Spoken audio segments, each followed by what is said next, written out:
ಜಾಗ ಒಂಥರ, ಟೀಚರ್ ಇಲ್ದಿರೋ ಸ್ಕೂಲ್ ತರ. ಬರಬೇಕು, ಕಲಿಬೇಕು, ಬೆಳಿಬೇಕು, ಹೋಯ್ತಾ ಇರಬೇಕು. ಅದಕ್ಕೆ ಎಲ್ಲರೂ ಇದನ್ನ ಯೂನಿವರ್ಸಿಟಿ ಅನ್ನೋದು. ನಮಸ್ಕಾರ, ನಾನು ನವೀನ್. ಇದು first day first show Kannada. ಇವತ್ತು ನಮ್ಮ ಜೊತೆ JC ಟೀಮ್ ಇದೆ, ಮಾತಾಡ್ಸೋಣ. ಸರ್, ಡೈರೆಕ್ಟರ್ ಮೊದಲನೇದಾಗಿ ನಿಮಗೆ ನಮಸ್ಕಾರ. ಮಾಸ್ತಿ ಸರ್ ನಮಸ್ಕಾರ.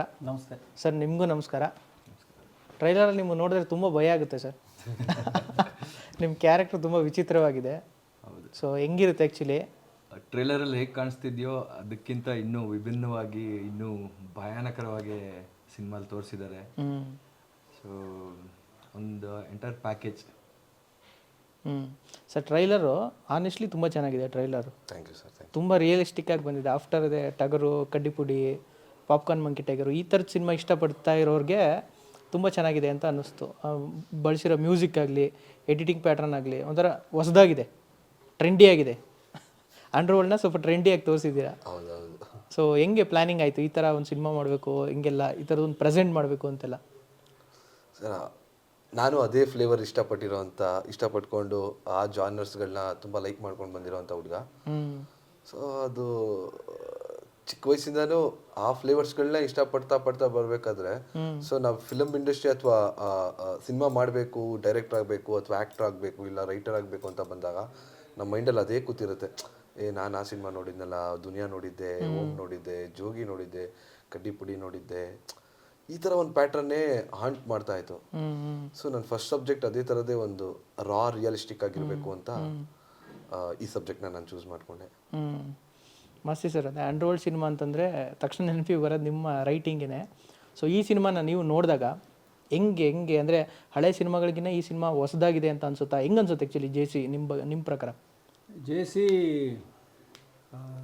ಫಸ್ಟ್ ನನಗೆ ಕಾಲ್ ಬಂದಿದ್ದೆ ಡಾಲಿ ಅವ್ರ ಕಡೆಯಿಂದ. ಡಾಲಿ ಫಸ್ಟು ಕತೆ ಕೇಳಿದರು. ಹೌದು. ಚೇತನ್ ಅವ್ರು ಹೋಗಿ ಡಾಲಿ ಅವ್ರಿಗೆ ಹೇಳಿದಾಗ, ಅಲ್ಲಿ ಇಲ್ಲ ಡೈಲಾಗ್ ವರ್ಷನ್ನು ರೆಡಿ ಮಾಡಿಬಿಡಿ, ಮಾಡೋಣ ಈ ಸಿನಿಮಾ ಅಂದ್ಬಿಟ್ಟು ನನಗೆ ಫೋನ್ ಮಾಡಿದ್ರು. ನನಗೆ ಫೋನ್ ಮಾಡಿ ಪ್ರಖ್ಯಾತು ಮತ್ತು ಚೇತನ್ ಬಂದಿದ್ದು. ನಾನು ಒಂದು 10 ನಿಮಿಷ ಕತೆ ಕೇಳಿದೆ. ಕತೆ ಕೇಳಿ ಇನ್ನೂ ಕತೆ ಬಗ್ಗೆ ಓಪನ್ನೇ ಆಗಿರಲಿಲ್ಲ. ಬಟ್ ನನಗೆ ಇವರು ಹೇಳೋದು ನಮಗೆ ಸೂರ್ಯ ಅವರೇ ಎದುರುಗಡೆ ಕುತ್ಕೊಂಡು ಕತೆ ಹೇಳೋ ಥರ ಅನಿಸ್ತು. ನಾನು ಇವ್ರ ಹತ್ರ ಅದನ್ನು ಹೇಳಿದೆ ಕೂಡ. ನಿಮ್ಮನ್ನು ನೋಡಿದ್ರೆ ನಾವು ಟ್ರೈಲರ್ ಕೆಲವೊಬ್ಬರು ಕಮೆಂಟು ಮಾಡಿದ್ದಾರೆ ಸರ್, ಸೂರ್ಯ ಫ್ಯಾನ್ಸ್ ಅಸೆಂಬಲ್ ಅಂತ ಕಮೆಂಟ್ಗಳು ನೋಡಿದೆ ನಾನು. ಸರ್, ನೀವು ಅವಾಗ ಸಾರ್ ಅಂತಿದ್ದೆ. ಸರ್, ನೀವೇನೋ ನೀವು ಮಾತಾಡ್ತಿದ್ರೆ, ನೀವು ಹೇಳ್ತಿದ್ರೆ ನಮಗೆ ಸೂರ್ಯ ಅವರೇ ನರೇಷನ್ ಕೊಟ್ಟಂಗಿದೆ, ಹಂಗಿದೆ. ಕಂಟೆಂಟು ಹಂಗೆ ಇತ್ತು, ಕಲ್ಟ್ ಇದು.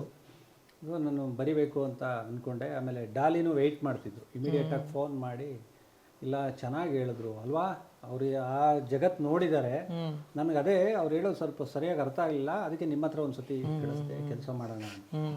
ಆದರೆ ಮೊದಲನೇ ಗೆಲುವು ಏನು ಅಂದರೆ, ಇದು ಕಮರ್ಷಿಯಲ್ ನಿರ್ಮಾಪಕರಿಗೆ ಹೇಳಿ ಇದರಲ್ಲಿ ಲಾಭ ನಷ್ಟ ಎಷ್ಟು ಬರುತ್ತೆ ಇದ್ರದ್ದು ವ್ಯಾಖ್ಯಾನ ಅಲ್ಲ.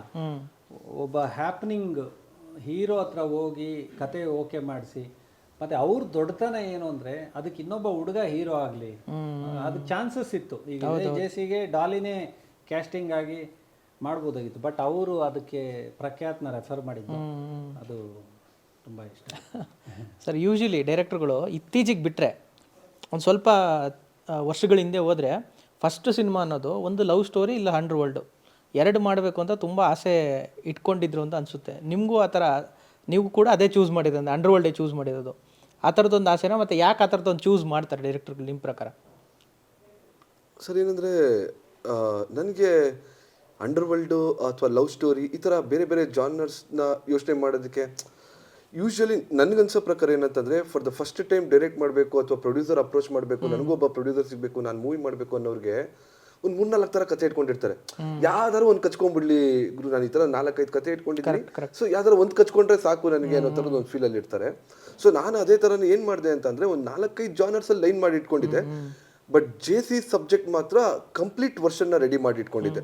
ಸೊ ಇದನ್ನ ಫಸ್ಟ್ ನರೇಟ್ ಮಾಡೋಣ, ಈ ವರ್ಷನ್ ಓಕೆ, ಐ ಮೀನ್ ಈ ಸಬ್ಜೆಕ್ಟ್ ಓಕೆ ಆಯಿತು ಅಂದರೆ ಇದ್ರಲ್ಲಿ ಮೂವ್ ಆಗೋಣ.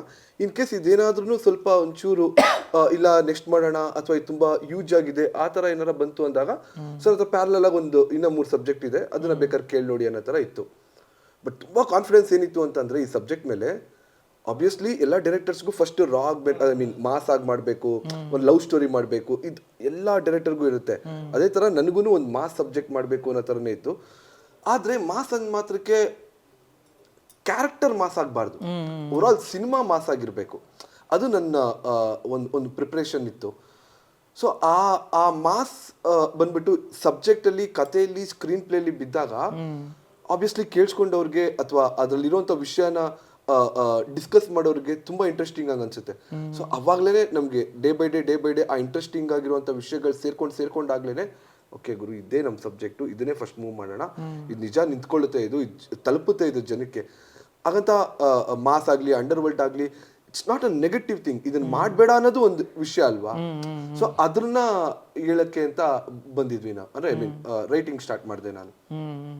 ಅದೇ ಇವಾಗ ಮಾಸ್ ಸಿನಿಮಾಗಳಲ್ಲಿ, ಅಂಡರ್ವರ್ಲ್ಡ್ ಸಿನಿಮಾಗಳ ಮೇಜರ್ ಏನು ಅಂದರೆ ಹೀರೋ ಇನ್ನೋಸೆಂಟ್ ಆಗಿದ್ದವನು ಹೆಂಗೆ ಅವನು ಒಂಥರ ವೈಲೆನ್ಸ್ ಕಡೆ ಹೋಗ್ತಾನೆ, ಹೆಂಗೆ ಅವ್ನು ಇದಾಗುತ್ತೆ ಬದಲಾಗ್ತಾನೆ ಅನ್ನೋದು ಸಿನಿಮಾ ಆಗಿರುತ್ತೆ. ಇಲ್ಲೂ ಆ ಚೇಂಜ್ ಓವರೇ ತೋರಿಸಿದ್ದೀರಾ ಅಥವಾ ಹೆಂಗಿರುತ್ತೆ ಆ ಚೇಂಜ್ ಓವರ್ ಬೇರೆ ಸಿನಿಮಾಗಳಿಗಿಂತ? ಸರ್ ಎಲ್ಲರೂ ಇನ್ನಸೆಂಟೇ ಸರ್, ಯಾರೂ ಈಗ ತಮ್ಮ ಹುಟ್ಟಿದ ತಕ್ಷಣ ಚಾಕು ಇಟ್ಕೊಂಡು ಅಥವಾ ಏನೋ ರೌಡಿಸಮ್ ಮಾಡೋಣ ಯಾರೂ ಬರಲ್ಲ. ಪ್ರತಿಯೊಬ್ಬ ಮನುಷ್ಯನೇ ಇನ್ನಸೆಂಟೇ. ಅವ್ನು ಹಂತವಾಗಿ ಅವನ ಸುತ್ತಮುತ್ತ ಇರುವಂಥ ಅಟ್ಮಾಸ್ಫಿಯರ್ ಆಗಿರ್ಬೋದು, ಸಿಗೋ ಜನಗಳಿರ್ಬೋದು, ವ್ಯವಸ್ಥೆ ಎಲ್ಲಾನು ಮ್ಯಾಟ್ರ್ ಆಗುತ್ತೆ ಅವನೊಬ್ಬನ ಚೇಂಜ್ ಆಗೋದಕ್ಕೆ. ಸೊ ಆ ಥರ ಪರಿಣಾಮ ಬಿದ್ದಿರುವಂಥ ವ್ಯಕ್ತಿ ಹೆಂಗೆ ಚೇಂಜ್ ಆಗ್ತಾನೆ? ಒಬ್ಬ ಇನ್ನಸೆಂಟ್ ಹುಡುಗ ಅಂಡರ್ವರ್ಲ್ಡ್ ಬರ್ತಾನೆ, ಅದು ಸಪ್ರೇಟ್ ಅದು. ಬಟ್ ಅವನು ಅಲ್ಲಿಗೆ ಏನಕ್ಕೆ ಬಂದ, ಆ ಪರ್ಸ್ಪೆಕ್ಷನ್ ಅಲ್ಲಿ ಹೇಳಕ್ ಬಂದಿರುವಂಥ ಸಬ್ಜೆಕ್ಟ್ ಇದು. ಇದು ಬಂದು ನಾನೊಬ್ಬ ಒಳ್ಳೆ ಹುಡುಗ, ನನಗೆ ಹಿಂಗಾಯ್ತು, ಹಿಂಗ್ ರೌಡಿ ಆಗೋದೆ, ಆ ಥರ ಬಂದಿರುವಂಥ ಸಬ್ಜೆಕ್ಟ್ ಅಲ್ಲ ಇದು. ಇದು ಕಂಪ್ಲೀಟ್ಲಿ ಈ ಸಮಾಜ ಸಿಸ್ಟಮ್ ಇಂದ ಪಾಯಿಂಟ್ ಆಫ್ ವ್ಯೂ ಅಲ್ಲಿ ನೋಡ್ತಾ ಇರೋಂಥ ಒಂದು ಸಬ್ಜೆಕ್ಟ್ ಆಗಿ ಬರ್ದಿರುವಂಥ ಕತೆ ಸರ್ ಇದು. ಸರ್ ಅದೇ ನಿಮ್ಮದು ಕೆಲವು ಸಿನಿಮಾಗಳಲ್ಲಿ ನೋಡಿದ್ದೀವಿ ಆ್ಯಕ್ಚುಲಿ ನೀವು ಮಾಡಿರೋದು. ಸೊ ಈ ಸಿನಿಮಾ ಸಿಕ್ಕಿದೆಲ್ಲ ಹೆಂಗೆ ಏನು? ಸರ್ ಒಂದು ದಿವಸ ನನಗೆ ಕಾಲ್ ಬರುತ್ತೆ ಡಾಲಿ ಪಿಕ್ಚರ್ಸಿಂದ, ಈ ಥರ ಒಂದು ಮುಖ್ಯ ಪಾತ್ರಕ್ಕೆ ನೀವು ಸೆಲೆಕ್ಟ್ ಆಗಿದ್ದೀರಾ, ಒಂದ್ಸರಿ ಬಂದು ಮೀಟ್ ಮಾಡಿ ಅಂತ. ನಾನು ಇನಿಷಿಯಲಿ ಅದನ್ನ ನಂಬೋಕ್ಕಾಗಲಿಲ್ಲ, ಡಾಲಿ ಪಿಕ್ಚರ್ಸಿಂದ ನನಗೆ ಯಾಕೆ ಕಾಲ್ ಮಾಡ್ತಾರೆ, ಪ್ರ್ಯಾಂಕ್ ಇರಬೇಕು ಅಂದ್ಬಿಟ್ಟು ನಾನು ರೆಸ್ಪಾಂಡ್ ಮಾಡಿಲ್ಲ. ಒಂದೆರಡು ಸತಿ ಕಾಲ್ ಮಾಡಿ ಅವರು ಕನ್ವಿನ್ಸ್ ಮಾಡಿದ್ರು, ಇಲ್ಲ ಡಾಲಿ ಪಿಕ್ಚರ್ಸಿಂದನೇ ಕಾಲ್ ಮಾಡ್ತಾ ಇರೋದು, ಬನ್ನಿ ನೀವು ಅಂತ. ಸೊ ಇಮಿಡಿಯೇಟ್ ನಾನು ಆಫೀಸ್ ಹತ್ರ ಹೋಗಿ ಚೇತು ಸರ್ನ ಮೀಟ್ ಮಾಡಿದೆ. ಅವ್ರು ಆಲ್ರೆಡಿ ವಿಷನ್ ಇತ್ತೇನೋ, ಲೈಕ್ ರಾಕ ಅಂದರೆ ಹೀಗೆ ಇರಬೇಕು ಅಂತ. ಸೊ ಅವ್ರು ಫಸ್ಟು ಇಂಪ್ರೆಸ್ ನನಗಾಗಿತ್ತೇನೆಂದರೆ ಇಮಿಡಿಯೇಟ್ಲಿ ಅವರು ನನಗೆ ಸ್ಕ್ರಿಪ್ಟ್ ಕೊಟ್ಟರು. ಸರ್ ಇದನ್ನು ಓದ್ಬಿಟ್ಟು ನಿಮ್ಗೆ ಏನು ಅನಿಸುತ್ತೆ ಹೇಳಿ. ನನಗೆ ಸ್ಕ್ರಿಪ್ಟೆಲ್ಲ ಕೊಟ್ಟು ಓದಿಸ್ತಾವ್ರಲ್ಲಪ್ಪ ಇವರು ಇದೇನು ಕಾಮಿಡಿ ಮಾಡ್ತಾವ್ರ ಏನು ಅಂತ. ಆಮೇಲೆ ಓದಿದೆ ನಾನು, ಆಲ್ಮೋಸ್ಟ್ ಬೆಳಗ್ಗೆಯಿಂದ ಸಾಯಂಕಾಲದವರೆಗೂ ಡೆಪ್ತು ಓದಿದೆ. ಆಗಲೇ ನಂಗೆ ಫುಲ್ ಇಂಪ್ರೆಸ್ ಆಯಿತು. ಆಮೇಲೆ ನಾನು ಆವತ್ತು ಹೋದಾಗ ನನ್ನ ಕಣ್ಣಿಗೆ ಏನೇನು ಕಾಣಿಸ್ತಾ ಇತ್ತು ನಾನು ಓದಿದ್ದು, ಇವ್ರು ಎವ್ರಿ ಡೇ ವರ್ಕ್ಶಾಪ್ಸು, ಶೂಟಿಂಗ್ ಟೈಮಲ್ಲಿ ತೆಗಿತಾ ಇದ್ದ ಶಾರ್ಟ್ಸು, ಆಮೇಲೆ ಇವತ್ತು ಸ್ಕ್ರೀನ್ ಮೇಲೆ ನೋಡಿದಾಗ ನಾನು ಅವತ್ತೇನು ವಿಷನ್ ಮಾಡಿದ್ದೆ ಎಕ್ಸಾಕ್ಟ್ಲಿ ಅದನ್ನೇ ಸ್ಕ್ರೀನ್ ಮೇಲೆ ಬಿಟ್ಟಿದ್ದಾರೆ. So that is his talent. Usually ನಾನು ಕೇಳ್ಪಟ್ಟಿದ್ದು ಒಬ್ಬ ಡೈರೆಕ್ಟರ್ ಆದವರು ಲೈಕ್ ಅವರು ಒಂದು ಸ್ಟೋರಿ ಹೇಳೋವಾಗ ಏನು ತೋರಿಸ್ತಾರೆ ಒಬ್ಬ ಆರ್ಟಿಸ್ಟ್ಗೆ, ಔಟ್ಪುಟ್ ಸ್ಕ್ರೀನ್ ಮೇಲೆ ಬರೋದಿಲ್ಲ, majority of them will fail there ಅಂತ ನಾನು ಕೇಳಿದ್ದೆ, ನನಗೆ ಅನುಭವ ಇಲ್ಲ. ಬಟ್ ಈ ಸಿನಿಮಾ ನಾನು ನೋಡಿದಾಗ ವಾಟ್ ಎವರ್ ಅವ್ರು ಎಕ್ಸ್ಪ್ಲೇನ್ ಮಾಡಿದರು ಹೇಗೆಲ್ಲ ಇರುತ್ತೆ ಅಂತ, ಎಕ್ಸಾಕ್ಟ್ಲಿ ಅದೇ ರೀತಿ ಬಂತು. ಆ್ಯಂಡ್ ಅದಕ್ಕೆ ಕಾರಣ ಅವ್ರ ಹಾರ್ಡ್ ವರ್ಕೆ. ನಾನು ಎಲ್ಲ ಕಡೆ ಹೇಳ್ತಾನೆ ಇರ್ತೀನಿ, ಲೈಕ್ ತುಂಬ ವರ್ಕ್ಶಾಪ್ಸ್ ಮಾಡಿಸಿದ್ದಾರೆ ಪ್ರತಿಯೊಬ್ಬ ಆರ್ಟಿಸ್ಟ್ಗೂ. ಕ್ಲೋಸ್ಲಿ ಅಬೌಟ್ ಒಂದು 58 ಕ್ಯಾರೆಕ್ಟರ್ಸ್ ಇದೆ ಸಿನಿಮಾಲಿ. ಸೊ ರೈಟ್ ಫ್ರಮ್ ಹೀರೋಯಿಂದ ಹಿಡಿದು ಒಂದು ಸಣ್ಣ ಪಾತ್ರ ಮಾಡಿರೋ ಆರ್ಟಿಸ್ಟ್ ಕೂಡ ವರ್ಕ್ಶಾಪ್ಸ್ ಮಾಡಿ ಕ್ಯಾಮ್ರಾ ಮುಂದೆ ನಮಗೆ ಯಾವುದೇ ರೀತಿ ಡೌಟ್ಸ್ ಬರದೆ, ಇಲ್ಲ ನರ್ವಸ್ ಆಗದೆ, ಅಂಡರ್ ಪರ್ಫಾರ್ಮೆನ್ಸ್ ಥರ ಯಾವುದೂ ಕಾಣಿಸ್ದೆ ಕಂಪ್ಲೀಟ್ ಔಟ್ಪುಟ್ ಬಂತು. ಆ್ಯಂಡ್ ಅದೇ ಇರ್ಬೋದು ಇವತ್ತು ತೆರೆ ಮೇಲೆ ನಮ್ಗೆ ಅಷ್ಟು ಚೆನ್ನಾಗಿ ಕಾಣಿಸ್ತಾ ಇರೋದಕ್ಕೆ ಕಾರಣ. ಅದೇ ಡಾಲಿ ಪಿಕ್ಚರ್ಸ್ ಅವ್ರು ಎಲ್ಲಿ ನೋಡಿದ್ದನ್ನು ನಿಮ್ಮನ್ನು ಕರೆದ್ರು ಅಂತ ಹೇಳಿದ್ರಲ್ಲ, ಈ ಥರ ಹಿಂದಿನ ಸಿನಿಮಾಗಳ ಅಥವಾ ಎಲ್ಲಿ ನೋಡಿದ್ರೆ ಆ್ಯಕ್ಚುಲಿ? ಇಲ್ಲ, ಅವ್ರು ನನ್ನ ಇನ್ಸ್ಟಾಗ್ರಾಮ್ ಪೋಸ್ಟ್ ನೋಡಿ ಯಾವುದೋ ಒಂದು ಫೋಟೋಲಿ ಅವ್ರಿಗೆ ಇಷ್ಟ ಆಗಿ ನನ್ನ ಇನ್ವೈಟ್ ಮಾಡಿದರು. ಬಟ್ ಅದಕ್ಕೂ ಮುಂಚೆ ನನ್ನ ಫಸ್ಟ್ ಸಿನಿಮಾ ಡಾಲಿ ಸರ್ ಜೊತೆನೇ ಮಾಡಿದ್ದು, ಹೊಯ್ಸಳ ಅನ್ನೋ ಸಿನಿಮಾದಲ್ಲಿ. ಸೊ ಮೊನ್ನೆ ಟ್ರೈಲರ್ ಲಾಂಚ್ ಟೈಮಲ್ಲೂ ಸರ್ ಮೆನ್ಷನ್ ಮಾಡ್ತಾ ಇದ್ರು, ಲೈಕ್ ನನ್ನ ಮೇಲೆ ಹಿಂಗೆ ಎತ್ತಿ ಬಿಸಾಡೋ ಒಂದು ಸೀನು. ಆವತ್ತು ನಾನು ನೋಡಿದ್ದು ವಿಜಯ್ ಸಿಂಹಗೂ ಇವತ್ತು ರಾಕ ನೋಡ್ತಿರೋದಕ್ಕೂ ತುಂಬ ಇಂಪ್ರೂವೈಸ್ ಆಗಿದೆ. ಮತ್ತು ಅದಕ್ಕೆ ಅಲ್ಲೂ ಚೇತು ಸರ್ನ ಅವ್ರು ಹೊಗಳ್ತಾ ಇದ್ರು, ಈ ಥರ ವರ್ಕ್ಶಾಪ್ಸ್ ಮಾಡಿ ಡೆವಲಪ್ ಮಾಡಿದ್ದಾರೆ ಎಲ್ಲರೂ ಅಂತ. ಸೊ ನಮಗೂ ಡಾಲಿ ಸರ್ಗೆ ಹೊಯ್ಸಳದಿಂದ ನೆಂಟು ಸ್ಟಾರ್ಟ್ ಆಗಿತ್ತು. ಬಟ್ ಆವಾಗ ಅವರೇ ಹೇಳಿದರು, ಲೈಕ್ ನನ್ನ ಲುಕ್ಗೆ, ನನ್ನ ಪ್ರೆಸೆನ್ಸ್ಗೆ I can be one of the best villain ಆಗ್ಬೋದು, ಬಟ್ ಇದಕ್ಕೆ ಸಾಕಾಗಲ್ಲ, ನೀನು ತುಂಬ ವರ್ಕ್ ಮಾಡಬೇಕು ಅಂತ ಟಿಪ್ಸ್ ಕೊಟ್ಟಿದ್ರು. ಒಂದು 5-6 ವರ್ಷ ಆಯಿತು ಆ ಟಿಪ್ಸ್ನೆಲ್ಲ ನಾನು ಸೀರಿಯಸ್ ಆಗಿ ತಗೊಂಡು ಪ್ರತಿಯೊಂದು ವಿಷಯದಲ್ಲೂ ಕಾನ್ಸಂಟ್ರೇಟ್ ಮಾಡಿ ಪ್ರಾಕ್ಟೀಸ್ ಮಾಡಿ ಮಾಡಿದೆ. ಫೈನಲಿ ಡಾಲಿ ಪಿಕ್ಚರ್ಸಿಂದ JCಗೆ ಕಾಲ್ ಬಂತು. ಅಲ್ಲಿಂದ ಆಚೆ ಚೇತು ಸರ್ ನಮ್ಮನ್ನ ಚೆನ್ನಾಗಿ ರುಬ್ಬಿ ಬೆಂಡೆತ್ತಿ ಇಷ್ಟು ಮಾಡಿದ್ದಾರೆ. ಸರ್ ಅದೇ ಅಂಡರ್ವರ್ಲ್ಡ್ ಸಿನಿಮಾ ತುಂಬ ಬರೆದಿರೋದ್ರಿಂದ ಬರೆದಿದ್ರು ಎಲ್ಲೂ ರಿಪೀಟ್ ಅಂತ ಅನ್ಸಲ್ಲ. ನಿಮ್ಮ ರೈಟಿಂಗು ಹೊಸ ಹೊಸ ಪದಗಳನ್ನೆಲ್ಲ ತರ್ತೀರಾ, ಅಂಡರ್ವರ್ಲ್ಡಲ್ಲಿ ಯೂಸ್ ಮಾಡಿ ಲೋಕಲ್ ಹುಡುಗರು ಯೂಸ್ ಮಾಡೋ ಪದಗಳೆಲ್ಲ ತರ್ತಿರಲ್ಲ, ಅದು ಹೆಂಗೆ ಏನು ಎತ್ತ ಮತ್ತು ಇಲ್ಲಿ ಏನೇನು ಯೂಸ್ ಮಾಡಿದ್ರಿ ಆ ಥರದ್ದು ಒಂದು? ಇದು ನನಗೆ ಚೇತನ್ ತುಂಬ ಹೆಲ್ಪ್ ಮಾಡಿದ್ರು. ಅಂದರೆ ಅವರು ಕತೆ ನನಗೆ ನರೇಟ್ ಮಾಡಿದಾಗಲೇ almost 40% of the dialogue version ಇವರು ಮಾಡಿಬಿಟ್ಟಿದ್ರು. ಅಂದರೆ ನೀವು ಹೇಳಿದ್ರಲ್ಲ ಹೊಸ ಪದಗಳು, ಈಗ JC ಅನ್ನೋದೇ ಅದು ಆ್ಯಕ್ಚುಲಿ ಲೀಗಲ್ ಟರ್ಮ್, ನ್ಯಾಯಾಂಗ ಬಂಧನ. ಹೌದು. ಸೊ ಅದು ಗೊತ್ತಾಗಲ್ಲ, ಅದಕ್ಕೆ ಇನ್ನೊಂದು ಇದಿರುತ್ತೆ. ಮತ್ತು ಗನ್ಗೆ ಗೋಡ ಅಂತಾರೆ, ಮೊಬೈಲ್ಗೆ ಕಾಗೆ ಅಂತಾರೆ, ಆ ಥರದ್ದು ಏನೇನೋ ಒಂದಷ್ಟು ಅವ್ರದ್ದೊಂದು ನೇಮ್ಸ್ ಇರ್ತವೆ. ಅವ್ರ ಬ್ಯಾರಕ್ಗೆ ಬೇರೆ ಹೆಸರಿಡ್ತಾರೆ. ಅದೊಂದು ವಿಕ್ಷಿಪ್ತ ಜಗತ್ತು. ಅದು ಚೇತನ್ ಅದು ಹೆಂಗೆ ನೋಡಿದ್ರೋ ಹುಡುಕಿದ್ರೋ ಇಲ್ಲ ಅಧ್ಯಯನ ಮಾಡಿದ್ರೋ ಗೊತ್ತಿಲ್ಲ. ನಾನು ಹೇಳೋದು ಏನಂದರೆ, ಈಗ ಪಂಜರದಲ್ಲಿರೋ ಒಂದು ಪಕ್ಷಿಗೆ ಅದ್ರ ಒಳಗಡೆ ಬದುಕಿದೆಯಲ್ಲ, ಅದು ಅದರದ್ದು ಒಂದು ತುಮುಲುಗಳನ್ನ ಇವರು ನೋಡಿಸಿದ್ರು. ಈಗ ಒಂದು ಮೃಗ ಅಥವಾ ಯಾವುದಾದ್ರೂ ಒಂದು ಪ್ರಾಣಿನ ಒಂದು ಬೋನಲ್ಲಿ ಹಾಕಿದಾಗ ಅದ್ರ ಒಳಗಿನ ಪ್ರಪಂಚ ಹೆಂಗಿರುತ್ತೆ, ಅದಕ್ಕೆ ಎಷ್ಟೊತ್ತು ಊಟ ಬಂದು ಬೀಳುತ್ತೆ, ಅದು ಯಾವ ರೀತಿ ತಿಂತದೆ, ಅದರದ್ದು ಗರ್ಜನೆ ಏನು, ಮತ್ತು ಅದು ಹೊರಗಿನ ಪ್ರಪಂಚನ ಹೇಗೆ ನೋಡ್ತದೆ. ಅದು JC ತುಂಬ ಸಿನಿಮಾಗಳಲ್ಲಿ ಜೈಲ್ ತೋರಿಸಿದ್ದಾರೆ. ಜೈಲ್ ಅಂದರೆ ಅದಲ್ಲ. ಒಂದು 4 ಜನ ಬಟ್ಟೆ ಒಗಿತಿರ್ತಾರೆ, ಒಬ್ಬ ಊಟ ಹಾಕ್ಸ್ಕೊತಿರ್ತಾನೆ, ಅಲ್ಲೊಂದು ಆಕ್ಷನ್ ಬ್ಲಾಕ್ ಆಗುತ್ತೆ. ಅದ್ರ ಒಳಗಡೆ ಏನೆಲ್ಲ ಇದೆ ಅನ್ನೋದ್ರದ್ದು ತುಂಬ ಚೆನ್ನಾಗಿ ವರ್ಕ್ ಮಾಡ್ಕೊಂಡಿದ್ದಾರೆ. ಮತ್ತು ಅದರ ಆಪೋಸಿಟ್ ಆಗಿ ಮನೆಯವ್ರದ್ದು ದುಃಖ ಹೇಗಿರುತ್ತೆ, ದುಗುಡ ಹೇಗಿರುತ್ತೆ. ಒಬ್ಬ ಯಾವುದೇ ಮನೆ ಒಬ್ಬ ಹುಡುಗ, ವಯಸ್ಸು ಹುಡುಗನೋ ಇಲ್ಲ ಇನ್ನೊಬ್ಬರು ಯಾರೋ ಜೈಲಿಗೆ ಹೋಗಿದ್ದಾರೆ ಅಂದಾಗ ಆ ಮನೆ ಪರಿಸ್ಥಿತಿಗಳು ಏನಾಗಿರುತ್ತೆ ಅದರದ್ದು ತುಂಬ ಚೆನ್ನಾಗಿ ಎಮೋಷನಲಿ ಕನೆಕ್ಟ್ ಆಗಿರುತ್ತೆ. ಅದಕ್ಕೆ ನಿಮಗೆ ಟ್ರೈಲರಲ್ಲಿ ಅದೊಂದು ಡೈಲಾಗ್ ಇದೆಯಲ್ಲ, ಪ್ರತಿಯೊಬ್ಬ ತಂದೆಗೂ ತನ್ನ ಮಗ ಕಿರೀಟ ಹೊರದೇ ಇದ್ರೂ ಪರವಾಗಿಲ್ಲ, ಕಳಂಕ ಹೊತ್ಕೊಂಡು ಆ ಥರದ್ದು. ಅದೇ ಈಗ ಸ್ಕ್ರೀನ್ ಮೇಲೆ sir hero heroine combination work ಆದಂಗೆ ಬಿಫೋರ್ ಸ್ಕ್ರೀನಿಂದೆ ಡೈರೆಕ್ಟ್ರ್ ಕಾಂಬಿನೇಷನು, ಡೈಲಾಗ್ ರೈಟರ್ ಜೊತೆನೂ ಅಷ್ಟೇ ಚೆನ್ನಾಗಿ ಹೊಂದ್ಕೊಬೇಕು, ಮ್ಯೂಸಿಕ್ ಡೈರೆಕ್ಟರ್ ಜೊತೆನೂ ಅಷ್ಟೇ ಚೆನ್ನಾಗಿ ಹೊಂದ್ಕೊಬೇಕು. ಈ ಥರ ಎಲ್ಲ ಹೊಂದ್ಕೊಂಡ್ರೆ ಮಾತ್ರ ಸ್ಕ್ರೀನ್ ಮೇಲೆ ಆ ಥರದ್ದೊಂದು ಪರ್ಫೆಕ್ಟಾಗಿ ಬರುತ್ತೆ. ಈಗ ನಿಮ್ಮ ಜೊತೆ ಅವ್ರದ್ದು ಕಾಂಬಿನೇಷನ್ ತುಂಬ ಚೆನ್ನಾಗಿ ಜೆಲ್ ಆಗಿರೋದಕ್ಕೆ ರೈಟಿಂಗ್ ಅದು ಸೂಪರಾಗಿ ಬಂದಿದೆ ಅಂತ ಅನಿಸ್ತಾ ಇದೆ ಸರ್. ನಾನು ಈಗ ಒಂದಷ್ಟು ಜನ ನಿರ್ದೇಶಕರುಗಳ ಜೊತೆ ಕೆಲಸ ಮಾಡಿದ್ದೀನಿ. ಅದೊಂದು ಗ್ರಾಮರ್ ಅವ್ರಿಗೆ ಒಂದು ಎಕ್ಸ್ಪೀರಿಯನ್ಸ್ ಆಗಿರುತ್ತೆ. ಬಟ್ ಚೇತನ್ದು ಫಸ್ಟ್ ಸಿನಿಮಾನೇ ಎಷ್ಟು ಅಚ್ಚುಕಟ್ಟಾಗಿ ಫಸ್ಟು ಸ್ಕ್ರೀನ್ ಪ್ಲೇ ಮಾಡ್ಕೊಂಡಿದ್ರು, ಕತೆ ಇವ್ರ ಹತ್ರ ಇತ್ತು, ಸ್ಕ್ರೀನ್ ಪ್ಲೇ ಮಾಡ್ಕೊಂಡಿದ್ರು. ಆಮೇಲೆ ಅದಕ್ಕೆ ಕರೆಕ್ಟಾಗಿ bounded dialogue version packed spiral binding ಮಾಡಿ ಡೈಲಾಗ್ ವರ್ಷನ್ ಇದು ಮಾಡಿದ್ರು. ಆಮೇಲೆ ಆರ್ಟಿಸ್ಟ್ಗಳು ಕ್ಯಾಸ್ಟಿಂಗ್ ಆಗಿತ್ತು, ಇನ್ನು ಯಾರ್ಯಾರು ಮಾಡಬೇಕು ಅದನ್ನು ಮಾಡಿಕೊಂಡ್ರು. ಇವ್ರಿಗೆ ಯಾರು ಇಂಪಾರ್ಟೆಂಟ್ ಕ್ಯಾರೆಕ್ಟರ್ಸ್ ಇರುತ್ತೆ ಅವ್ರನ್ನ ಆಫೀಸಿಗೆ ಕರೆದು ಆಫೀಸಲ್ಲಿ ರಿಹರ್ಸಲ್ಸ್ ತಗೊಂಡು ಪಕ್ಕಾ ಅಪ್ ಟು ಡೇಟ್ ಇದ್ರು.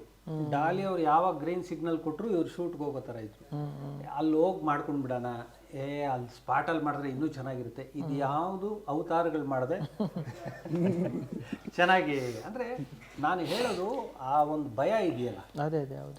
ಸೆಟ್ಗೆ ಹೋಗ್ಬಿಟ್ಟು ಏನೋ ಒಂದು ಪ್ರಾಪರ್ಟಿ ಸಿಕ್ಕಲಿಲ್ಲ, ಇನ್ನೊಂದೇನೋ ಒಬ್ಬ ಆರ್ಟಿಸ್ಟು ಆ ಡೈಲಾಗ್ ತಗೊಳ್ಳಿಲ್ಲ ಅಂದಾಗ ಲೇಟ್ ಆಗುತ್ತೆ. ಈ ಕಡೆ ಪ್ರೊಡಕ್ಷನ್ ಹೌಸಿಂದ ಕ್ವಶನ್ ಮಾಡ್ತಾರೆ, ಇದು ಯಾವುದು ಆಗದೆ ನಿಮಗೆ. ಅದಕ್ಕೆ ಟ್ರೈಲರು ಅಷ್ಟು ನೀಟಾಗಿ ಕಾಣಿಸುತ್ತೆ, ಈ ಸೂರಿ ಸಿನಿಮಾ ಸ್ಟೈಲಲ್ಲಿದೆ ಅಂತ. ಮತ್ತು ಇವರು ನಮ್ಮ ಸೂರ್ಯವರು ಏನು ಅಂದರೆ ಅವರು ಅಷ್ಟು ಬಣ್ಣಗಳನ್ನ ಇಷ್ಟಪಡಲ್ಲ. ಈಗ ಒಂದು ಜೈಲು ಕಿಲಿಬಿಡ್ದಿರೋ ಇದೇ ಬೇಕು, ಆ ಮಾಸಲ್ ಬಣ್ಣಗಳೇ ಬೇಕು, ಅದಕ್ಕೆ ಹೊಸ ಪೇಂಟ್ ಹೊಡೆಯೋದಾಗಿರಲಿ. ಸೊ ಅದು ನೋಡೋದ್ರಿಗೆ ಆರ್ಗ್ಯಾನಿಕ್ ಅನಿಸುತ್ತೆ, ವಾಸ್ತವದಲ್ಲಿ ಹಿಂಗೆ ಇರುತ್ತೆ ಅನ್ನೋದು. ಆದರೆ ಆರ್ಟ್ ಡಿಪಾರ್ಟ್ಮೆಂಟ್ ವರ್ಕ್ ಚೆನ್ನಾಗಿದೆ. ಮತ್ತು ಕಾರ್ತಿಕ್ ಅವ್ರದ್ದು ಇವ್ರದ್ದು ರ್ಯಾಪೋ ಚೆನ್ನಾಗಿದೆ. ಅವರು ತುಂಬ ಚೆನ್ನಾಗಿ ನಿಮ್ಗೆ ಫ್ರೇಮ್ಸ್ ನೋಡಿದಾಗ, ಲೈಟಿಂಗ್ ನೋಡಿದಾಗ ಅದು ಚೆನ್ನಾಗಿ ಅನಿಸುತ್ತೆ ಸರ್. ಅದೇ ಅಂದರೆ ಫಸ್ಟ್ ಸಿನಿಮಾ ಇದಾಗಿದೆ, ಹಿಂದೆ ನೀವು ಯಾರ್ಯಾರ ಹತ್ರ ಕೆಲಸ ಮಾಡಿದ್ರಿ, ಏನು ನಿಮ್ಮ ಬಗ್ಗೆ ಹೇಳೋದಾದ್ರೆ ಒಂದು ಸ್ವಲ್ಪ? ನನ್ನ ಬಗ್ಗೆ ಹೇಳೋದಂದರೆ ನಾನು ಪ್ರಾಪರ್ ಬ್ಯಾಂಗ್ಳೂರವನ್ನೇ ನಾನು. ಸೊ ನಾನು ಹುಟ್ಟು ಬೆಳೆದಿದ್ದು ಅಪ್ಪ ಎಲ್ಲ ಫ್ಯಾಮಿಲಿ ಎಲ್ಲ ಬ್ಯಾಂಗ್ಳೂರೇನೆ. ಸೊ ನನಗೆ ಈ ಲೊಕ್ಯಾಲಿಟಿ ಬ್ಯಾಂಗ್ಳೂರು ಗಲ್ಲಿಗಲ್ಲಿಲೂ ಎಲ್ಲ ಓಡಾಡಿ ಬೆಳೆದಿರೋಂಥ ಹುಡುಗ ಆಗಿರೋದ್ರಿಂದ ಸೊ ಇಲ್ಲಿನ ಬ್ಯಾಂಗ್ಳೂರು ಹುಡುಗರ ಪಲ್ಸು ಅಥವಾ ಅವ್ರದ ಒಂದು ಸಿನಿಮಾ ನೋಡುವಂಥ ಒಂದು ಸೆನ್ಸು ಇದೆಲ್ಲ ಎಲ್ಲ ಹುಡುಗರು ಇರೋ ಥರ ನನಗೂ ಇರೋದು. ಸೊ ಒಂದು ಹಂತ ಬರುತ್ತೆ, ಓಕೆ ನನ್ನ ಎಜುಕೇಷನ್ ಎಲ್ಲ ಮುಗಿಸಾದ್ಮೇಲೆ ಒಂದು ಹಂತ ಬರುತ್ತೆ, ಲೈಕ್ ಎಲ್ಲರ ಕೆಲ್ಸಕ್ಕೆ ಹೋಗ್ಬೇಕು ಅಥವಾ ಏನಾದ್ರು ಒಂದು ಬಿಸ್ನೆಸ್ ಏನಾದ್ರು ಒಂದು ಲೈಫಲ್ಲಿ ಸೆಟ್ಲ್ ಆಗಬೇಕು ಅನ್ನೋಂಥ. ಬಟ್ ನನಗೇನಂತ ಅಂದರೆ ಒಬ್ರು ಕೆಳಗಡೆ ಹೋಗಿ ಕೆಲಸ ಮಾಡೋವಂಥ ಒಂದು ಬುದ್ಧಿ ಅದು ಚಿಕ್ಕ ವಯಸ್ಸಿಂದನೂ ಬರಲೇ ಇಲ್ಲ. ಅದು ಏನೋ ಬೇಕಾದ್ರೆ ಓನಾಗಿ ಏನಾರ ಬಿಸ್ನೆಸ್ ಮಾಡಿಬಿಡೋಣ ಬೇಕಾದ್ರೆ, ಬಟ್ ಆದರೆ ಯಾರ ಕೈಲಿ ಹೋಗಿ ಕೆಲಸ ಮಾಡೋ ಥರ ಅದೇನೋ ಚೈಲ್ಡ್ಹುಡ್ಡಿಂದನೂ ಅದಷ್ಟು ನನಗೆ ಇಂಪ್ಯಾಕ್ಟ್ ಮಾಡಲಿಲ್ಲ. ಸೊ ಒಂದು ದಿನ ಹಿಂಗೆ ಅನ್ಕೊತಾ ಇರಬೇಕಾದ್ರೆ ಸೊ ಲೈಫಲ್ಲಿ ಏನಾರು ಒಂದು ಮಾಡಬೇಕಲ್ಲ ನಾನು ಅನ್ಕೊಬೇಕಾದ್ರೆ ಫೈನಲಿ ನನಗೆ ನಾನೇ ಹುಡುಕ್ತಾ ಇರ್ಬೇಕಾದ್ರೆ ಅನ್ಕೊಂಡಿದ್ದು ಓಕೆ ಫಿಲಮ್ ಇಂಡಸ್ಟ್ರಿಗೆ ಹೋಗಿ ಏನಾರು ಒಂದು ಟ್ರೈ ಮಾಡೋಣ ಅಂತ. ಸೊ ನಾವು ಆರ್ಟಿಸ್ಟ್ ಎಲ್ಲ ಆಗೋದಕ್ಕೆ ನಮಗೆ ಅದೆಲ್ಲ 100% ಗೊತ್ತು, ಅದಾಗದಿರೋ ಕತೆ ಅಂತ. ಸೊ ಆ ಕ್ಲಾರಿಟಿ ಇದೆಯಲ್ಲ ಸಾಕು. ಆಬ್ವಿಯಸ್ಲಿ ಇರಲೇಬೇಕಲ್ಲ ಅದು. ಓಕೆ ಏನು ಮಾಡೋಣ, ನನಗೆ ಟೆಕ್ನಿಕಲಿ ಏನು ಗೊತ್ತು, ಸಿನಿಮಾಟೋಗ್ರಫಿ ಮಾಡೋಣ ಅಂದರೆ ಕ್ಯಾಮ್ರಾ ಬಗ್ಗೆ ಎಲ್ಲ ಅಷ್ಟೆಲ್ಲ ಐಡಿಯಾ ಇಲ್ಲ. ನಮ್ಮ ಮೊಬೈಲಲ್ಲಿ ಕ್ಯಾಮ್ರಾ ಇಟ್ಕೊಂಡು ವಿಡಿಯೋ ಸೆಲ್ಫಿ ತೊಗೊಳಕ್ಕೆ ನಮಗೆ ಬರೋಲ್ಲ ಕರೆಕ್ಟಾಗಿ. ಅಂಥದ್ರಲ್ಲಿ ದೊಡ್ಡ ಕ್ಯಾಮ್ರಾ ಇಟ್ಕೊಂಡು ಅವೆಲ್ಲ ಆಗಲ್ಲ ಬಿಡಪ್ಪ ಅಂದ್ಕೊಂಡು ಏನು ಮಾಡೋದು ಅಂತ ಯೋಚನೆ ಮಾಡ್ಬೇಕಾದ್ರೆ ಓಕೆ ಡೈರೆಕ್ಟ್ ಆಗ್ಬಿಡೋಣ ಅಂತ ಅನಿಸ್ತು. ಡೈರೆಕ್ಟ್ ಆಗಬೇಕಂದ್ರೆ ತುಂಬ ವಿಷಯ ಬೇಕು, ಯಾಕಂದರೆ ಡೈರೆಕ್ಟರ್ ಅಂತ ಅಂದರೆ is the captain of the ship. ಎಲ್ಲಾನು 24 ಕ್ರಾಫ್ಟ್ಸ್ ಗೊತ್ತಿರಬೇಕು, ಎಲ್ಲ ಹ್ಯಾಂಡ್ಲ್ ಮಾಡಬೇಕು.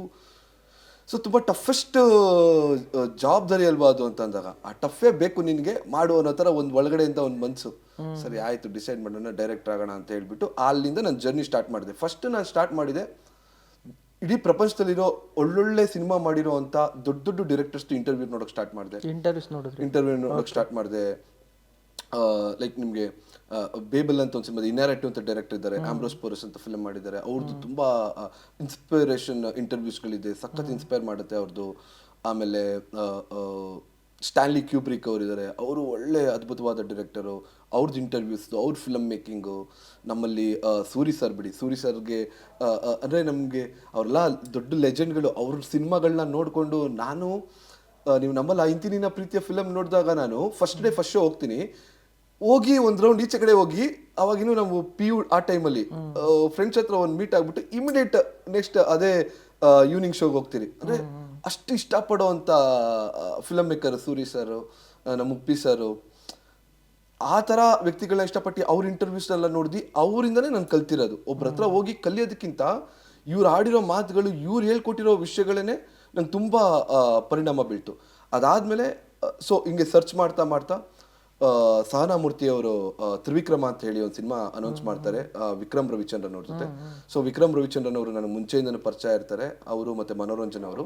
ಸೊ ಅವ್ರ ಮುಖಾಂತರ ಅಲ್ಲಿಗೆ ನನ್ನ ಫಸ್ಟ್ ಡೆಬ್ಯೂ ಅಸಿಸ್ಟೆಂಟ್ ಆಗಿ ಸೇರ್ಕೊಳ್ತೀನಿ. ಸೊ ಅಲ್ಲಿಂದ ಮ್ಯಾಟ್ನಿ ಸಿನಿಮಾಲಿ ನೀನಾಸಂ ಸತೀಶ್ ಅವ್ರದ್ದು ಅಲ್ಲೊಂದು ಸ್ವಲ್ಪ ದಿನ ವರ್ಕ್ ಮಾಡ್ತೀನಿ. ಅದಾದಮೇಲೆ ಒಂದು ಫಿಲಮ್ಗೆ ಡೈಲಾಗ್ ರೈಟರ್ ಕರೆದಿರ್ತಾರೆ, ಅಲ್ಲೊಂದು ಸ್ವಲ್ಪ ವರ್ಕ್ ಮಾಡ್ತೀನಿ. ಅದಾದಮೇಲೆ ಪ್ಯಾರಲಲ್ ಆಗಿ ನಾನು JC ಬರೋಕ್ಕೆ ಸ್ಟಾರ್ಟ್ ಮಾಡಿಬಿಟ್ಟಿರ್ತೀನಿ. 2017 ಸ್ಟಾರ್ಟ್ ಮಾಡಿರ್ತೀನಿ. ಸೊ ನನಗೆ ಅನಿಸುತ್ತೆ ಓಕೆ ಇಟ್ಸ್ ರೆಡಿ, ಇವಾಗ JC ರೆಡಿ ಆಗಿದೆ, ಇದನ್ನು ನಾನು ಪಿಚ್ ಮಾಡ್ಬೋದು ಯಾರಿಗಾರ ಅಂತ ಸ್ಟ್ರಾಂಗ್ ಆಗಿ ನಂಬಿಕೆ ಬಂದಾದ್ಮೇಲೆ ನಾನು ಸ್ಟಾರ್ಟ್ ಮಾಡಿದೆ ಪಿಚ್ ಮಾಡೋದಕ್ಕೆ. ಲೈಕ್ ಈ ಸಬ್ಜೆಕ್ಟ್ನ ಯಾರಿಗಾರ ಹೇಳ್ಬೇಕು ಅಂತ ಹೇಳ್ಬಿಟ್ಟು. ಸೊ ನನ್ನ ಜರ್ನಿ ಸಿನಿಮಾ ಇಂಡಸ್ಟ್ರಿ ಒಳಗೆ ಈ ಥರ ಆಯಿತು. ಅದು ತುಂಬ ಬೇಗನೆ ಆಗಿದೆ ಅಂತ ಅನ್ಸು ಸರ್. ನೀವು ಹೇಳಿದ್ರಲ್ಲ ತ್ರಿವಿಕ್ರಮ ಅದೆಲ್ಲ ಒಂದು 3-4 ವರ್ಷ ಅಷ್ಟೇ ಆಗಿರೋ ಸಿನಿಮಾ ಬಂದು. ಇಲ್ಲ, ತ್ರಿವಿಕ್ರಮ ಆಲ್ಮೋಸ್ಟ್ ಒಂದು 5-6 ಇಯರ್ಸ್ ಆಯಿತು. 2020 ಆಗಿದೆ ಅದು.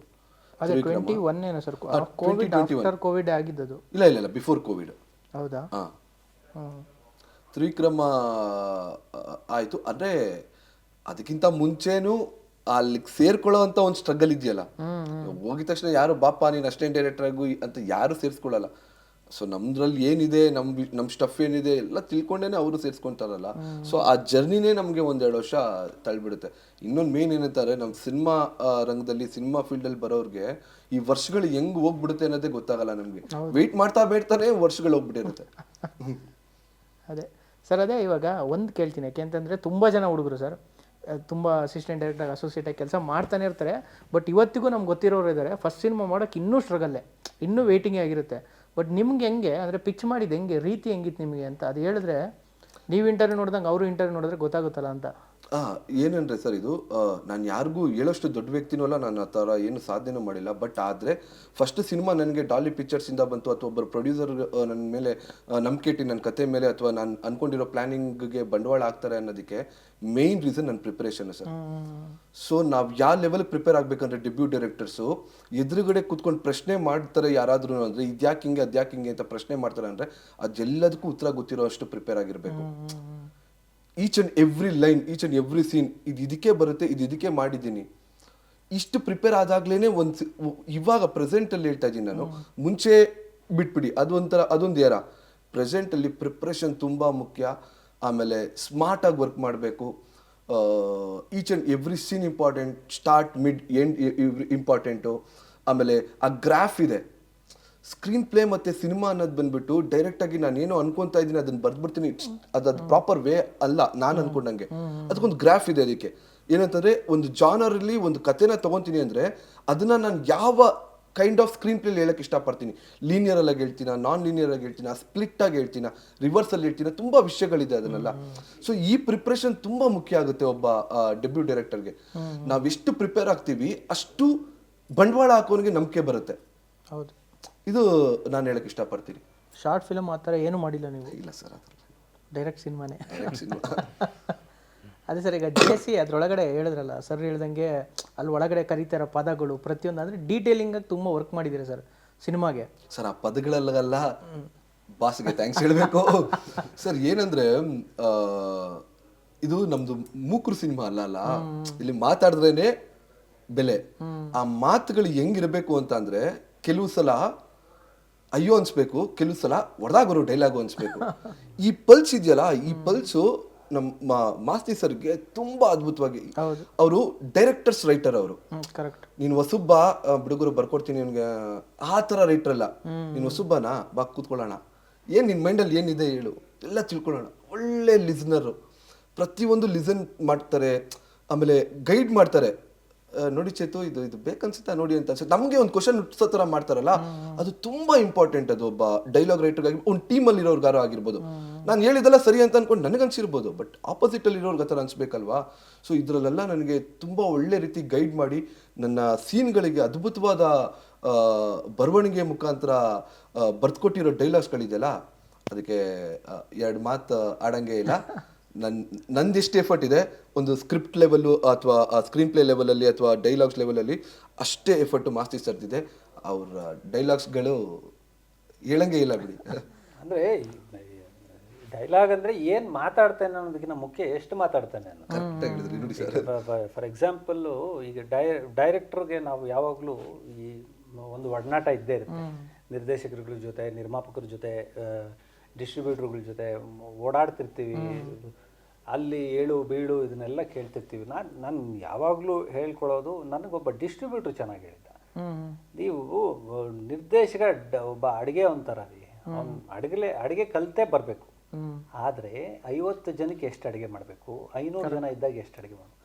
ಚೆನ್ನಾಗಿ ಮಾಡ್ತಾನೆ ಅಂತ 500 ಜನಕ್ಕೆ ಆಗೋ ಅಷ್ಟು ಅಡುಗೆ 50 ಜನಕ್ಕೆ ಮಾಡಿಟ್ಬಿಟ್ರೆ ಮಿಕ್ಕಿರೋದು ಚೆನ್ನಾಗಿರುತ್ತೆ. ಯಾರಿಗೆ ಕೊಡೋದು, ಎಷ್ಟು ಜನಕ್ಕೆ ಹಂಚ್ಬೋದು? ಹಂಗಾಗಲ್ಲ.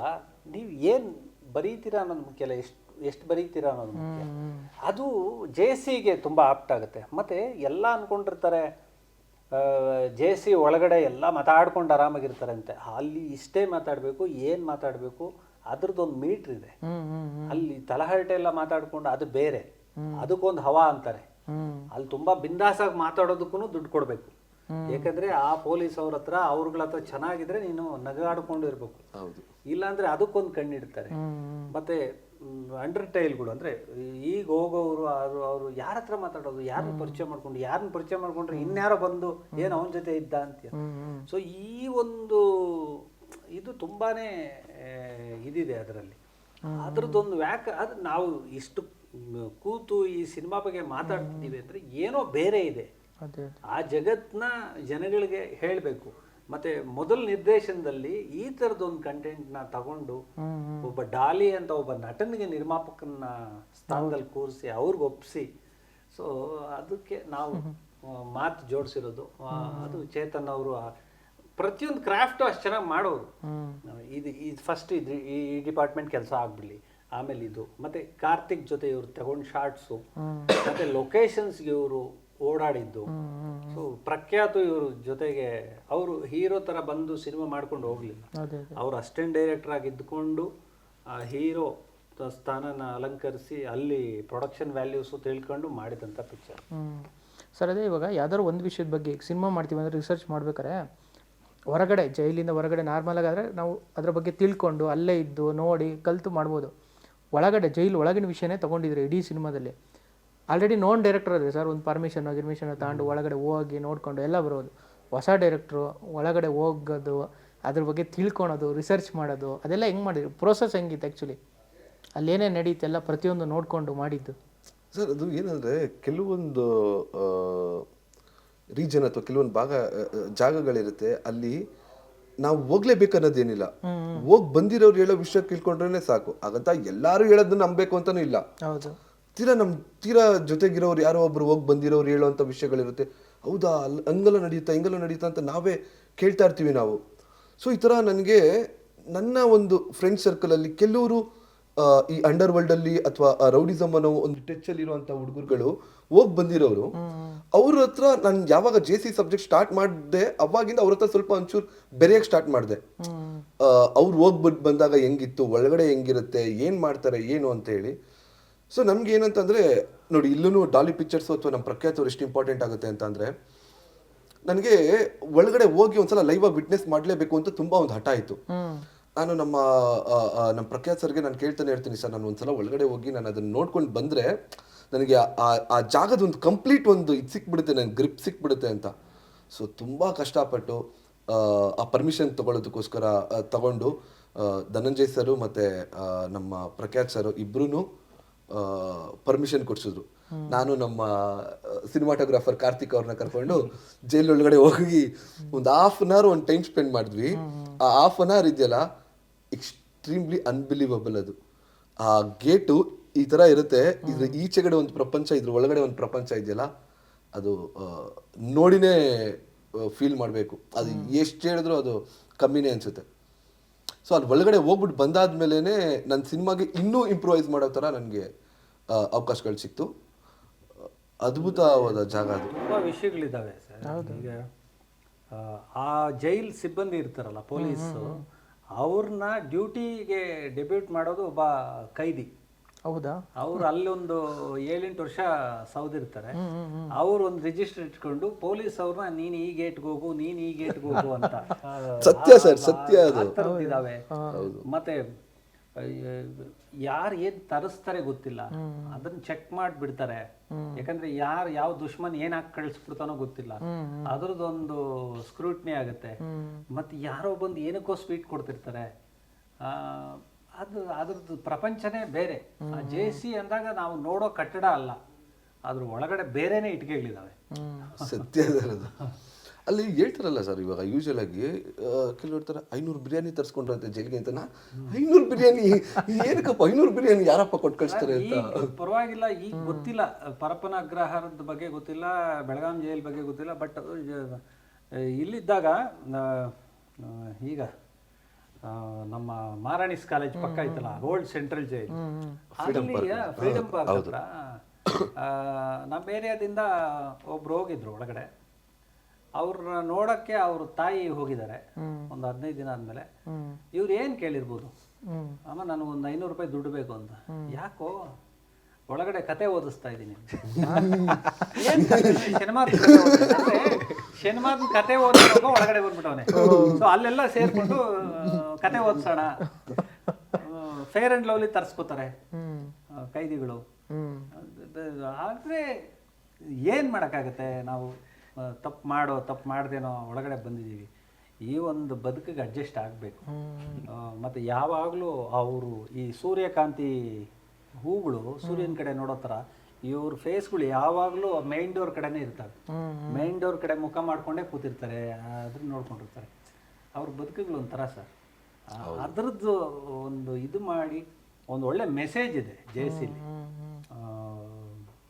ಮನೆಗಳವ್ರದ್ದು ಬವಣೆನ ಎಷ್ಟು ಚೆನ್ನಾಗಿ ಫಸ್ಟ್ ಟೈಮ್ ಡೈರೆಕ್ಟರ್ ಆದರು, ಅದನ್ನೇನೋ ಆ ಒಂದು ಧ್ವನಿನ ನಾವು ಜನಗಳ ಮುಂದೆ ಇಡಬೇಕು ಅನ್ನೋದಿದೆಯಲ್ಲ, ಇದು ನಿಜಕ್ಕೂ ಇವರು ಮತ್ತು ಇವ್ರಿಗೆ ಸಾಥ್ ಕೊಡ್ತಾ ಇರೋ ನಮ್ಮ ಡಾಲಿ ಅವ್ರನ್ನ ಡಾಲಿ ಅವ್ರಿಗೆ ಅದೊಂದು ಇದೆ ಸರ್, ಒಂದು ಎಲ್ಲ ಹೇಳೋ ವಿಷಯನಲ್ಲ, ಗೊತ್ತಿಲ್ದಿರೋ ವಿಷಯನ ನಾವು ಹೇಳೋಣ ಅಂತ. ಸರ್ ಎಷ್ಟೊತ್ತು ಸರ್ ಒಂದು ಸೈನ್ ಹಾಕಿದ್ರೆ ಒಂದಷ್ಟು ದುಡ್ಡು ಬರುತ್ತೆ, ಆರಾಮಾಗಿ ಆ್ಯಕ್ಟ್ ಮಾಡಿಕೊಂಡು ಹೋಗ್ಬೋದು. ಒಂದು ಪ್ರೊಡಕ್ಷನ್ ಮಾಡೋಣ, ಒಂದು ಸಿನಿಮಾನ ಕೊಡೋಣ, ಆ ಸಿನಿಮಾಗೆ ಒಂದು ಟೀಮ್ ಸೆಟ್ ಮಾಡಿ ಕೆಲಸ ಮಾಡೋ ಥರ ಮಾಡೋಣ, ಒಂದು ಪ್ರೊಡಕ್ಷನ್ ಹೌಸ್ನ ನಿರ್ವಹಿಸೋದು, ಮತ್ತು ಹೊಸ ಹುಡುಗನ ಬೆನ್ನು ತಟ್ಟೋದು.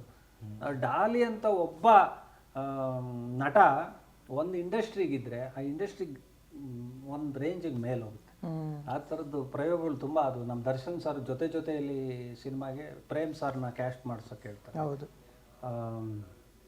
ಶಿವಣ್ಣ ಅವರು ಧೀರನ್ ರಾಜ್ಕುಮಾರ್ ಜೊತೆಗೆ ಒಂದಷ್ಟು ನಟರುಗಳ ಜೊತೆ ಕೆಲಸ ಮಾಡ್ತಾರೆ. ಆಮೇಲೆ ನಮ್ಮ ದುನಿಯಾ ವಿಜಯ್ ಅವರು ವಿನಯ್ ರಾಜ್ಕುಮಾರ್ನ ಕ್ಯಾಸ್ಟ್ ಮಾಡ್ತಾರೆ ಸಿಟಿ ಲೈಟ್ಸ್.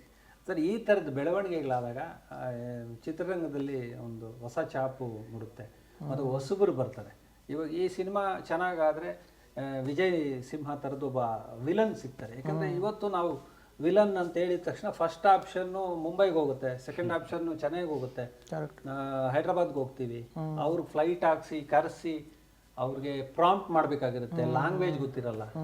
ಈಗ ನಾವು ಬರೆಯೋ ಡೈಲಾಗು ಒಬ್ಬ ಯಾರೋ ನಟ, ಅದಕ್ಕೆ ಇನ್ನೊಬ್ಬ ಅಸಿಸ್ಟೆಂಟ್ ಡೈರೆಕ್ಟ್ರು ಪ್ರಾಂಪ್ಟ್ ಮಾಡೋದು, ಡಬ್ಬಿಂಗ್ ಇನ್ನೊಬ್ರು ಬರ್ತಾರೆ. ಅಲ್ಲಿ ನಮ್ಮ ನಟರುಗಳು ಹೇಳಿ ಇವ್ರುಗಳು ತಿರ್ಗಾ ಅವರು ಆಮದು ಮಾಡ್ಕೋತಾರೆ, ಈ ಕನ್ನಡ ವಿಲನ್ ಅಂತೆ ಅಂತ. ನಮ್ಮ ಹಿರಿಮೆ ಅಲ್ವಾ, ನಮ್ಮ ಕಲಾವಿದ್ರನ್ನ ಅವರು ಕೊಟ್ಟು ಅವ್ರ ಕಲಾವಿದ್ರನ್ನ ನಾವು ತಗೊಳ್ಳೋದು. ಬರೀ ಅವ್ರ ಕಲಾವಿದ್ರನ್ನೇ ತಗೋತಾ ಇದ್ರೆ ನಮ್ಮ ಕಲಾವಿದ್ರು ಇಲ್ಲಿ ಹೋಗ್ಬೇಕು. ಹೌದು ಸರ್. ನಿಮಗೆ ಅಂದರೆ ವಿಲನ್ ಆಗ್ಬೇಕಂತ ಏನು ಇಂಟ್ರೆಸ್ಟ್ ಇರಲಿಲ್ಲ, ಅಂದರೆ ಜಸ್ಟ್ ಫೋಟೋ ಹಾಕಿರೋ ಫೋಟೋ ನೋಡಿ ಕರೆದಿದ್ದು ಅಷ್ಟೇ ಆಗಿದೆ ಹಂಗೆ? ಅಲ್ಲ, ಅವ್ರು ಹೀರೋ ಆಗಿ ಯಾರು ಕತೆ ಹೇಳಿಲ್ಲ. ಅದು ನನ್ನ ಇನ್ಸ್ಟಾ ಪ್ರೊಫೈಲ್ ನೋಡ್ಬಿಟ್ಟು ಅವ್ರು ಕಾಲ್ ಮಾಡೋಣ. ಲೈಕ್ ಇನ್ಸ್ಟಾಗ್ರಾಮಲ್ಲೆಲ್ಲ ನಾನು ಪೋಸ್ಟ್ ಮಾಡ್ತಾ ಇರ್ತೀನಿ ಆ ಥರ ಪಿಕ್ಚರ್ಸ್ ಎಲ್ಲ. ಸೊ ಅದ್ರಲ್ಲಿ ಒಂದು ಫೋಟೋ ಅವ್ರಿಗೆ ಕಾಣಿಸಿದೆ. ಸೊ ಅಲ್ಲಿಂದ ಇವರು ಡೆಡಿಕೇಶನ್, ಇವರು ಫೇಸಲ್ಲಿ ಮಾತ್ರ ವಿಲನ್ ಇಟ್ಕೊಂಡು ಅಲ್ಲ ಸರ್, ಅವರು ತಗೊಳ್ಳೋ ಫುಡ್ಡು, ಅವರ ವ್ಯಾಯಾಮ, ಈ ಥರದ ಡೆಡಿಕೇಟೆಡ್ ಆ್ಯಕ್ಟರ್ಸ್ ಬರಬೇಕು. ಅಂದರೆ ಶಿಸ್ತಾಗಿ, ಮತ್ತು ಇವರು ಕ್ಯಾರೆಕ್ಟರ್ ಫೈನಲ್ ಆಗಿದ್ದಾರೆ, ಅವ್ರು ಆರಾಮಾಗಿ ಶೂಟಿಂಗ್ ಬರ್ಬೋದು. ಬಟ್ ಪ್ರತಿದಿನ ಇವ್ರ ಜೊತೆ ಇದ್ದು, ಸರ್ ನಾನೇನಾದರೂ ಬೇರೆ ಥರ ಮ್ಯಾನರಿಸಮ್ ಮಾಡಬೇಕಾ, ಇಲ್ಲ ಇದು ಸೆಟಲ್ಡ್. ಮತ್ತು ಇದರಲ್ಲಿ ಯಾರು ಆ್ಯಕ್ಟರ್ಗಳು ಅಂದ್ಬಿಟ್ಟು ಹಂಗೆಲ್ಲ ಏನಿಲ್ಲ, ಸೆಟಲ್ಡ್ ಆ್ಯಕ್ಟಿಂಗೇ ಮಾಡಬೇಕು.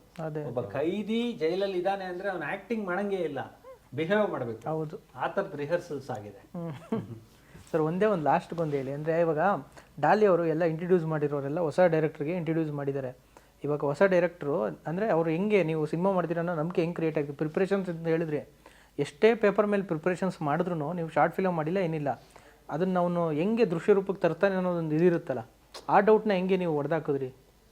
ಸರ್ ಇವಾಗ ನಾನಿವಾಗ ನಿಮ್ಗೆ ಯಾವುದೋ ಒಂದು ವಿಷಯ ಗೊತ್ತಿಲ್ಲ, ನಾನು ಆ ವಿಷಯ ನಿಮ್ಗೆ ಹೇಳಕ್ ಸ್ಟಾರ್ಟ್ ಮಾಡಿದಾಗ ನಿಮಗೆ ಅದರೊಳಗೊಂದು ಕ್ಯೂರಿಯಾಸಿಟಿ ಇರುತ್ತೆ, ಒಂದು ಇಂಟ್ರೆಸ್ಟಿಂಗ್ ಆಗಿರುವಂಥ ಒಂದು ಟಾಪಿಕ್ ಅಪ್ಪ ಇದು, ಅಥವಾ ಏನೋ ಹೇಳ್ತಾ ಇದ್ದಾನೆ ಇಂಟ್ರೆಸ್ಟಿಂಗ್ ಆಗಿ, ನಂಗೆ ನಡೀತು ಸರ್, ಇಲ್ಲ ಹಿಂಗೆ ನಡೀತು ಸರ್ ಅಂತ ಹೇಳಿದಾಗ ನಿಮ್ಗೊಂದು ಇಂಟ್ರೆಸ್ಟಿಂಗ್ ಆಗಿ ಹೋಗುತ್ತೆ.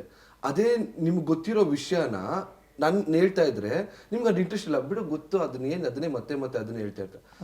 ಇದ್ರಲ್ಲೇ ನಿಂತ್ಕೊಳ್ಳೋದು ಸರ್ ಒಂದು ಡೈರೆಕ್ಟ್ರು, ಒಬ್ಬ ಪ್ರೊಡ್ಯೂಸರು.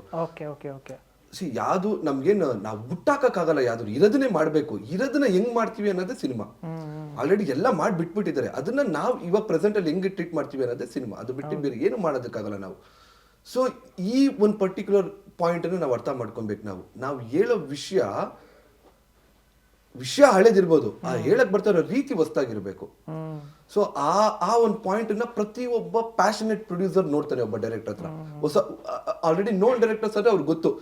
ಇವಾಗ ಎಕ್ಸಾಂಪಲ್ ಸೂರಿ ಸರ್ ಅಂದ್ರೆ ಇವ್ರ ಕಿಂಗ್ ರಾ ಇದ್ರಲ್ಲಿ, ಇವ್ರ ಕಿಂಗ್ ಇದ್ರಲ್ಲಿ, ಕ್ಯಾರೆಕ್ಟರೈಸೇಷನ್ ಅಲ್ಲಿ ಅಂತ ಗೊತ್ತು ಎಲ್ಲರಿಗೂ. ಒಬ್ಬ ಪ್ರೊಡ್ಯೂಸರ್ಗೆ ಅವ್ರಿಗೇನು ಹೋಗಿ ಹೇಳೋ ಅವಶ್ಯಕತೆ ಇಲ್ಲ. ಅವ್ರಿಗೆ ನಮ್ಮಂತವ್ರು ಹೊಸಬ್ರಿಗೆ ಬರ್ಬೇಕಂತಂದ್ರೆ ಇದು ಹೇಳ್ಕೊಂಡೇ ಇದ್ ಮಾಡ್ಬೇಕು. ನಾವ್ ಎಕ್ಸಾಂಪಲ್ ಶಾರ್ಟ್ ಫಿಲಮ್ ಮಾಡಿದ್ರಿ, ಶಾರ್ಟ್ ಫಿಲಮ್ ಚೆನ್ನಾಗಿ ಬಂತು, ಓಕೆ. ಚೆನ್ನಾಗಿ ಬಂದಿಲ್ಲ ಅಂದ್ರೆ ನನ್ ಸಿನಿಮಾ ಕತೆ ಚೆನ್ನಾಗಿದೆ ಗುರು, ನಾನು ತೆಗ್ದಿರೋ ಶಾರ್ಟ್ ಫಿಲಮ್ ಅಷ್ಟಕ್ಕಷ್ಟೇ ಇದೆ ಅಂದು ನೋಡ್ಕೊಂಡು ಒಪ್ಕೋ. ಈ ತರ ಯಾರಿಗೂ ನಾವು ಫೋರ್ಸ್ ಮಾಡೋದಕ್ಕಾಗಲ್ಲ, ಯಾವ ಪ್ರೊಡ್ಯೂಸರ್ ಅದನ್ನ ಒಪ್ಕೊಳ್ಳೋಕ್ಕೂ ಆಗಲ್ಲ.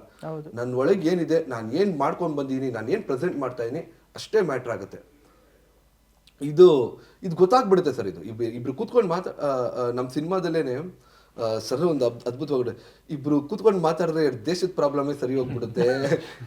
ನಂದು ನಿಂದು ಅಲ್ಲ ಯಾವ್ದು ಅನ್ನೋ ತರ ಒಂದು ಈಚೆಗಡೆ ಸರ್ ಒಬ್ಬ ಸೇಟು ಅನ್ನೋ ಕ್ಯಾರೆಕ್ಟರ್ಗೆ ಹೇಳೋಂಥ ಡೈಲಾಗ್ ಅದು.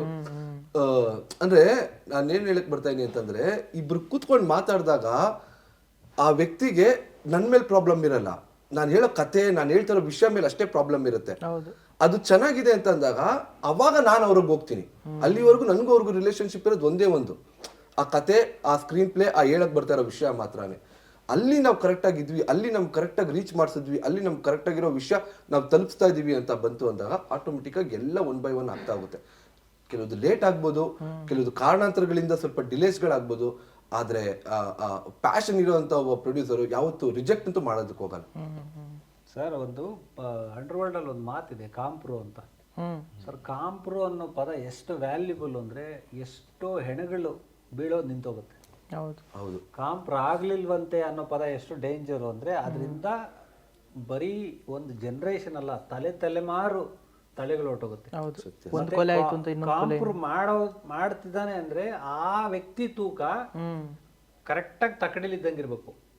ಒಂದ್ ಕಡೆ ಮಾತಾಡಿದ್ರು ಅವನು ಹೋಗ್ಬಿಡ್ತಾನೆ, ಸೆಂಟ್ರಲ್ ಬಂದಿರೋನು ಸೆಂಟರ್ ಆಗ್ಬಿಡ್ತಾನೆ. ಅದ್ರದ್ದು ಅಲೈನ್ಮೆಂಟೇ ಸಖತ್ತಾಗಿರುತ್ತೆ.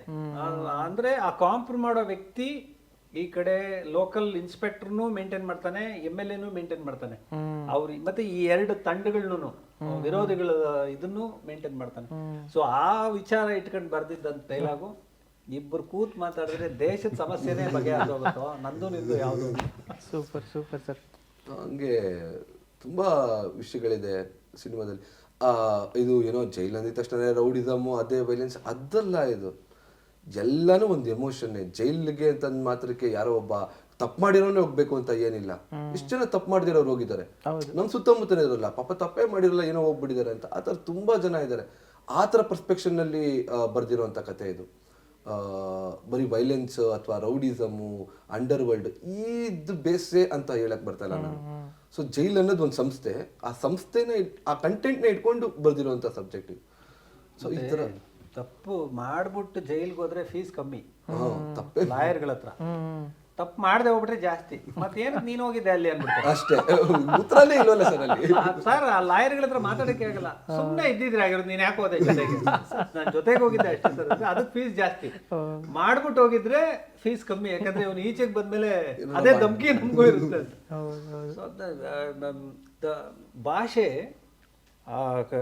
ಕೈದಿಗಳಿಗೂ ಅಡ್ವೊಕೇಟ್ಗಳಿಗಿರೋ ಭಾಷೆ ಬೇರೆ, ಕೈದಿಗಳಿಗಿರೋ ಭಾಷೆ ಬೇರೆ, ಕೈದಿಗಳಿಗೂ ಮನೆಯವ್ರಿಗಿರೋ ಭಾಷೆ ಬೇರೆ. ಅಲ್ಲಿ ಮನೆಯವ್ರ ಜೊತೆ ಮಾತಾಡೋವಾಗ ಒಂದು ಎಮೋಷನ್ ಇರುತ್ತೆ, ಅಡ್ವೊಕೇಟ್ಸ್ ಜೊತೆ ಬರುವಾಗ ಮಾತಾಡುವಾಗ ಒಂದು ರೇಟ್ ಇರುತ್ತೆ, ಅಲ್ಲಿ ಸಿಬ್ಬಂದಿ ಜೊತೆ ಮಾತಾಡುವಾಗ ಅಲ್ಲಿ ಬೇರೆ ಒಂದು ವ್ಯವಹಾರ ಇರುತ್ತೆ. ಇದ್ರ ಸುತ್ತಲೂ ಒಂದು ವ್ಯವಸ್ಥೆ ಇರುತ್ತೆ. ಅದು ಏನು ಅಂತಾನೆ ಅರ್ಥ ಆಗಲ್ಲ. ಅದನ್ನ ಹೇಳಬೇಕು, ಯಾವ ರೀತಿ ಹೇಳಬೇಕು ಅನ್ನೋದಕ್ಕೆ. ಅದಕ್ಕೆ ಈ JCನ ಹೆಂಗ್ ನಾವು ಜನಗಳಿಗೆ ತಲುಪಿಸ್ಬೇಕು ಅನ್ನೋ ಒದ್ದಾಟನೇ ಇದು ಟ್ರೈಲರ್. ಅದನ್ನ ನಿಮ್ಮ ಮುಂದೆ ಇಟ್ಕೊಂಡು ಮಾಡ್ತಿದ್ವಿ. ಬಟ್ ವಿಶೇಷವಾದ ಚಿತ್ರ ಅಂತೂ ಆಗುತ್ತೆ. ಇದು ಮಾಸ್ ಸಿನಿಮಾ ಅನ್ನೋದಕ್ಕಿಂತ ಹೆಚ್ಚಾಗಿ ಮಾಸದ ಸಿನಿಮಾ ಇದು, ಮತ್ತೆ ಜನಮಾನಸದಲ್ಲಿ ಉಳ್ಕೊಳ್ಳೋ ಸಿನಿಮಾ ಇದು. ಆಮೇಲೆ ಅಲ್ಲಿ ಜೈಲ್ ಒಳಗಡೆ ಏನಂತ ಅಂದ್ರೆ, ಇಲ್ಲಿ ನಮಗೆ ಹೊರಗಡೆ ಇರಬೇಕಾದ್ರೆ ಪೊಲೀಸವ್ರಿಗೂ ನಮಗೂ ಒಂದು ಭಯ ಅನ್ನೋದಿರುತ್ತೆ. ಜೈಲೊಳಗೆ ನಿಮ್ಗೆ ಆ ಭಯ ಇರಲ್ಲ ಸರ್. ಪೊಲೀಸವ್ರು ಎಷ್ಟು ಫ್ರೆಂಡ್ಲಿ ಆಗಿರ್ತಾರೆ ಅಂತಂದ್ರೆ, ಕೈದಿಗಳಿಗೆ ದಿನ ಬೆಳಗಾರೆ ಅವ್ರ ಮುಖ ನೋಡ್ಬೇಕು, ಇವ್ರವ್ರ ಮುಖ ನೋಡ್ಬೇಕಲ್ಲ, ಇಷ್ಟು ಫ್ರೆಂಡ್ಲಿ ಆಗಿರ್ತಾರೆ ಅಂತಂದ್ರೆ. ಒಬ್ಬ ಕೈದಿ ಪೊಲೀಸರಿಗೆ ಟೀ ಕೊಡಿಸ್ತಾನೆ, ಒಬ್ಬ ಪೊಲೀಸರು ಕೈದಿಗಳಿಗೆ ತಗೊಳ್ಳೋ ಅಲ್ಲೇನೋ ಹೋಗ ಅಲ್ಲೋಗ ದಮ್ಗಿ ಮಾಡ್ಕೊಂಡ್ ಬರೋ ಹೋಗುವಂತ ಒಂದು ಸಿಗರೇಟ್ ಕೊಟ್ಟು ಕಳಿಸ್ತಾರೆ. ಇದು ತಪ್ಪಲ್ಲ. ಇದು 100% ಈ ತರ ಕೆಲವೊಂದು ಕಡೆ ಇರಲೇಬೇಕು. ಒಂದು ಅಧಿಕಾರಿ ಆಗಿರ್ಬೋದು, ಒಬ್ಬ ಕೈದಿ ಆಗಿರ್ಬೋದು, ಈ ತರ ಬಾಂಧವ್ಯಗಳು ಅಥವಾ ಈ ತರದ ಒಂದು ಸೇಫರ್ ಸೈಡ್ ನ ಒಬ್ಬ ಕೈದಿಗೋ ಅಥವಾ ಯಾವುದೇ ಒಬ್ಬ ವ್ಯಕ್ತಿಗೆ ತೋರ್ಸ್ಕೊಟ್ಟಾಗ, ಅಥವಾ ಅವ್ನಿಗೆ ಅದೊಂದು ಫೀಲ್ ಸೇಫ್ ತರ ಮಾಡಿಸಿದಾಗ ಅವನು ಕ್ರೈಮ್ ಮಾಡಬೇಕು ಅಥವಾ ನೆಗೆಟಿವ್ ತರ್ಸ್ಕೋಬೇಕು ಅನ್ನೋ ಭಾವನೆಗಳು ಬರಲ್ಲ. ಸೊ ಇದೆಲ್ಲ ಒಳಗಡೆ ನಾವು ನೋಡ್ಬೋದು. ನೀವು ನಂಬಲ್ಲ, ತುಂಬಾ ಒಳಗಡೆ ಇರೋ ಕೈದಿ ಈಚೆಗೆ ಹೋಗೋಗ ಎಮೋಷನ್ ಆಗ್ತಾನೆ. ಎಲ್ಲ ಬಿಟ್ಟು ಹೋಗ್ತಾ ಇದೀನಲ್ಲ ಅನ್ನೋದು ಎಮೋಷನ್ ಆಗುತ್ತೆ. ಮತ್ತೆ ಈಚೆ ಸಿಗ್ತೀನಿ ಅಂತಾರೆ, ಆಕ್ಚುಲಿ ಸಿಗಲ್ಲ. ಎಷ್ಟೋ ಜನ ಒಳಗಡೆ ಅಷ್ಟು ಹಿಂಗ್ ತಿಕ್ಕಾಗಿರೋರು ಸಿಗಲ್ಲ, ನಂಬರ್ ಸಿಕ್ಕಿಲ್ಲ ಅಂತಾರೆ, ಮತ್ತೆ ಅವ್ನ ಸವಾಸನೆ ಬೇಡ ಅಂತಾರೆ. ಅಂದ್ರೆ ಎಂತ ಕ್ರೂರವಾಗಿರೋ ಒಂದು ಮನ್ಸು ಕೂಡ ಅಲ್ಲಿ ಕರಗುತ್ತೆ. ಎಂಥ ಕರಗಿರೋ ಮನ್ಸು ಕೂಡ ಕ್ರೂರವಾಗುತ್ತೆ. ಸತ್ಯ ಸರ್. ಅದೊಂದು ವಯಸ್ಸು ವರ್ಷ ಆಗುತ್ತೆ. ಅಂದ್ರೆ ಒಬ್ಬ ನಿರಪರಾಧಿ ಒಳಗಡೆ ಹೋಗ್ಬಿಟ್ಟಾಗ ಅವ್ನಿಗೆ ಇನ್ನೇನು ಅನ್ಸುತ್ತೆ, ಇಷ್ಟೇ ಬಿಡುಗರು, ಇದನ್ನ ಮಾಡೇ ಬಿಡೋಣ ಅನ್ನೋ ಮನಸ್ಥಿತಿಗೆ ತಂದಿಟ್ಬಿಡುತ್ತೆ. ಅದಕ್ಕೆ ನ್ಯಾಯಾಂಗ ವ್ಯವಸ್ಥೆ ಹಗಲಿರುಳು ಕೆಲಸ ಮಾಡ್ತಾ ಇದೆ. ಇಲ್ಲ ಅದನ್ನ ಪರಿವರ್ತನಾ ಶಿಬಿರಗಳು ಅಂತಾನೆ ಹೇಳೋದು, ಬಟ್ ಅದಾಗಬೇಕು. ಅದ್ರದ್ದು ಒಂದು ತಿರುಳೇ ಜೇಸಿ. ಸತ್ಯ ಸೂಪರ್ ಸರ್. ತುಂಬ ಒಳಗಡೆ ಜೈಲ್ ಒಳಗಡೆ ಅಲ್ಲಿರೋ ವ್ಯಕ್ತಿಗಳಾಗಿರ್ಬೋದು. ನಮ್ಮ ಸಿನಿಮಾದಲ್ಲಿ ಒಂದು ಪಾತ್ರ ಬಂದು ಹೇಳುತ್ತೆ, ಸರ್ ಈಚೆಗಡೆನೆ ಸರ್ ತುಂಬಾ ಕಳ್ಳನ ಮಕ್ಳಿದ್ದಾರೆ, ಒಳಗಡೆನೆ ನೆಮ್ಮದಿಯಾಗಿದೆ, ಬರ್ತೀನಿ. ಫನ್ ಇದೆ, ಫನ್ ಮಾಡ್ಕೊಂಡೇ ಇದು ಅದೊಂದಷ್ಟು ಇಟ್ಕೊಂಡೇ ಬರ್ದಿದ್ವಿ. ಅಂದರೆ ಈ ಮನ್ಸರೆ ಪಿಕ್ಚರಲ್ಲಿ ಒಂದು ಇದಿದೆಯಲ್ಲ ಸರ್, ಅಂದರೆ ಹೊರಗಡೆನೂ ಹುಚ್ಚರಿದ್ದಾರೆ, ಒಳಗಡೆ ಯಾರನ್ನ ಸರಿ ಮಾಡೋಕ್ಕಾಗುತ್ತೆ ಅವ್ರನ್ನ ಮಾತ್ರ ಹಾಕಿದೀವಂತ. ಇಲ್ಲೂ ಅಷ್ಟೇ, ಹೊರಗಡೆ ತುಂಬ ಕ್ರಿಮಿನಲ್ ಇದ್ದಾರೆ, ಯಾರ್ಯಾರಿಗೆ ಆಗುತ್ತೆ ಅವ್ರಿಗೆ ಮಾತ್ರ ತಂದು ಹಾಕಿದ್ದಾರೆ ಅಂತ ಥರ. ಅದೇ ಆ್ಯಕ್ಚುಲಿ ಈಗಲೂ ನನಗೆ ನೆನಪಿದೆ, ಪರಪ್ಪನ ಅಗ್ರಹಾರ ಜೈಲು ಓಪನಿಂಗ್ ನಾನು ಅವಾಗ ಪತ್ರಿಕೆಯಲ್ಲಿ ಓದಿದ್ದೆ. ಆವಾಗ ಯಾರೋ ಬಂದಿಖಾನೆ ಸಚಿವರು ಯಾರೋ ಇದ್ದಿದ್ದು ಗೊತ್ತಿಲ್ಲ, ಅವ್ರು ಭಾಷಣ ಮಾಡೋಕ್ಕೆ ಶುರು ಮಾಡ್ತಾರೆ. ಅಂದರೆ ಓಪನಿಂಗ್ ದಿನ ಇಡೀ ಏಷ್ಯಾದಲ್ಲೂ ಇಡೀ ಇದರಲ್ಲೂ ದೊಡ್ಡ ಜೈಲು ಇದೆ, ಇದನ್ನ ಹೇಳ್ಕೊಳಕ್ ಹೆಮ್ಮೆನೂ ಆಗ್ತಾ ಇದೆ, ನಾಚಿಕೆನೂ ಆಗ್ತಾ ಇದೆ ಅಂತಾರೆ. ಅಂದ್ರೆ ಒಂದ್ ದೇಶಕ್ಕೆ ದೊಡ್ಡ ಶಾಲೆ ಇರಬೇಕು, ಒಂದ್ ದೊಡ್ಡ ಜೈಲಿದೆ ಅಂದ್ರೆ ಅದು ತಪ್ಪು ಅಂತ. ಅದು ಚೆನ್ನಾಗಿತ್ತು ಅದು ಆಕ್ಚುಲಿ, ಅದು ಈಗಲೂ ನೆನಪಿದೆ. Super sir. ಫೈನಲಿ 6ನೇ ತಾರೀಕು ಸಿನಿಮಾ ರಿಲೀಸ್ ಆಗ್ತಿದೆ, ಫೆಬ್ರವರಿ 6ನೇ ತಾರೀಕು. All the best sir, first time ಇಂಡಸ್ಟ್ರಿಗೆ ಬಂದಿದ್ದೀರಾ, ಒಂದು ನಂಬಿಕೆ ಇರುವಂತ ನಿರ್ದೇಶಕ ಅಂತ ಅನಿಸ್ತಾ ಇದೆ ಟ್ರೈಲರ್ ನೋಡಿದಾಗ. Thank you sir. ಒಳ್ಳೇದಾಗಿ ಸರ್ ನಿಮಗೆ. 20 ನಿಮಿಷ ಮಾತಾಡಿದ್ರಿ, ಇವ್ರಿಗೆ ನಂಬಿಕೆ ಇರೋ ನಿರ್ದೇಶಕ ಅಂದ್ರು. ಇಷ್ಟೇ 20 ನಿಮಿಷ ಡಾಲಿ ಅವ್ರು ಮಾತಾಡಿದ್ರು, ಸಿನಿಮಾನೇ ಕೊಟ್ರು. ಸೊ ನೀವು ಒಂದು ಟಿಕೆಟ್ ಕೊಡಿ, ಟಿಕೆಟ್ ಕೊಟ್ಟು ಒಂದು ಸಿನಿಮಾ ನೋಡಿ. 100% ಜೇಸಿ ಬಗ್ಗೆ ನೀವುಗಳೇ ಮಾತಾಡ್ತೀರಾ, ನೀವುಗಳೇ ಬರೀತೀರಾ, ಅಷ್ಟು ಕಾನ್ಫಿಡೆಂಟ್ ಅಂತೂ ಒಬ್ಬ ತಂತ್ರಜ್ಞನಾಗಿ ನಿಮ್ಮ ಹತ್ರ ಕೇಳ್ಕೊಳ್ತಾ ಇದ್ದೀನಿ. Thank you. ಖಂಡಿತ ಎಲ್ಲರೂ ಫೆಬ್ರವರಿ 6 ಫಿಲ್ಮ್ ಬಂದು ನೋಡಿ. ಹಂಗಿದೆ ಹಿಂಗಿದೆ ಅಂತ ಆ ಥರ ಎಲ್ಲ ಹೇಳೋದಕ್ಕೆ ಹೋಗಲ್ಲ, ಒಂದು ಒಳ್ಳೆ ಎಕ್ಸ್ಪೀರಿಯನ್ಸ್ ಅಂತೂ ಮಾಡೇ ಮಾಡ್ತೀರಾ. ಕೊಟ್ಟಿರೋ ದುಡ್ಡುಗಂತೂ ಶೋರ್ ಆಗಿ ಮೋಸ ಆಗಲ್ಲ. 4 ಜನಕ್ಕೆ ನೀವೇ ಕಳಿಸ್ತೀರಾ ಹೋಗಿ ಫಸ್ಟ್ ಆ ಮೂವಿ ನೋಡು ಅಂತ. ಈ ಭರವಸೆ ನಾನು ಹೇಳ್ಬಲ್ಲೆ. Thank you so much. Thank you sir. Thank you sir, thank you. ಖುಷಿ ಆಯ್ತು ನಿಮ್ಮ ಜೊತೆ ಮಾತಾಡಿ. Thank you sir, thank you. ಚೆನ್ನಾಗಿತ್ತು.